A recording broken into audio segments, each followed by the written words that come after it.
Hi students, today we're going to do section 2. Machines. Machines are devices that change the force and they make life easier.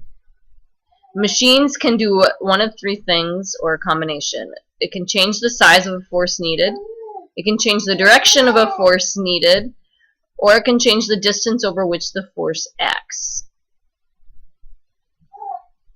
There are 4 variables to consider when dealing with machines. The first is the input force, which is Fe. This is the force that you exert on a machine. It's also known as the effort force, which is how we get the Fe. So it's what you put into the machine.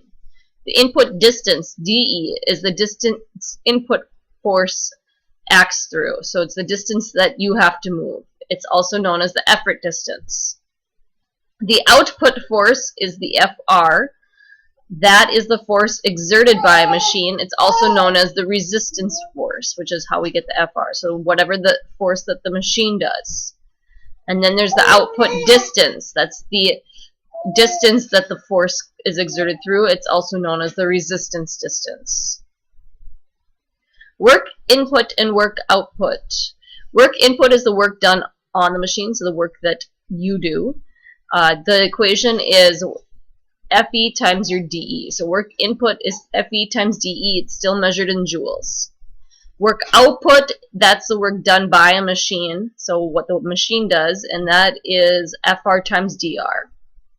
We will not use those equations for tomorrow, but we'll use them on the next set of notes. Work output is always close to but less than work input due to friction. So you're always going to have to put more work in than the machine gets out because some work is always lost due to friction.